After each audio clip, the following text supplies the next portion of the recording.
Pagi Cafe, selamat pagi teman-teman semua. Selamat pagi. Kembali bersama kita Duo Viti. Kita akan membincang lagi tentang mental health yang jelas untuk lebih tenang dan pulih bersama.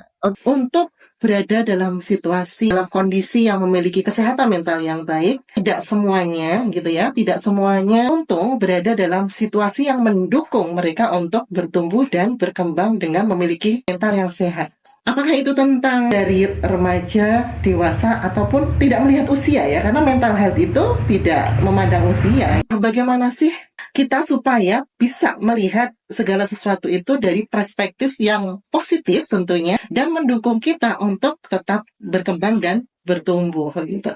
Sebenarnya kebutuhan mental sehat harus diawali sejak anak-anak, bahkan sejak dalam kandungan. Psikologi seorang ibu, reaksi seorang ibu, sikap seorang ibu, apa yang dipikirkan ibu, dan apa aktivitas ibu, kemudian bagaimana dia merespon lingkungan, itu dirasakan oleh calon bayi. Gitu ya. Nah, itulah mengapa edukasi tentang mental health ini sangat penting, terutama juga untuk para muda yang belum memasuki jenjang pernikahan. Betul, Pak. Karena bukan tentang musiman, bukan tentang usia, bukan cepet-cepetan, tapi tentang kesiapan. Dan kesiapan yang paling urgent adalah kesiapan mental. Betul. Kemudian finansial. Nah, salah satu indikasi seseorang sehat mentalnya adalah ketika dia mampu melihat dari perspektif yang positif. Misalkan seseorang itu dia masih suka pakai baju acak-acakan. Lalu kalau kita memberikan komen, kamu gimana sih nggak rapi amat, jelek. Nah, itu negatif. Tapi kalau kita coba deh, kalau lebih rapi, kamu lebih bagus lagi loh.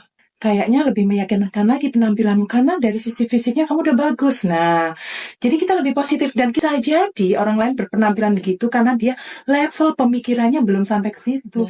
Dia tidak menganggap bahwa baju yang dikenakan itu adalah bagian dari mencintai diri sendiri dan bagian dari cara berpikir yang lebih positif. Karena jelas seseorang dengan mindset positif apapun, entah itu yang diutarakan, entah itu yang dilakukan, dan juga dipikirkan pasti positif. Itu salah satu contoh dan bisa terjadi dalam konteks yang berbeda ya. Konteksnya bisa berbeda-beda. Contoh juga ya, misalkan sejak anak-anak kita itu udah ngajarin anak berpikir negatif dan curiga. Contohnya ya, misalkan anak jatuh karena kepentok meja, apa yang kita lakukan?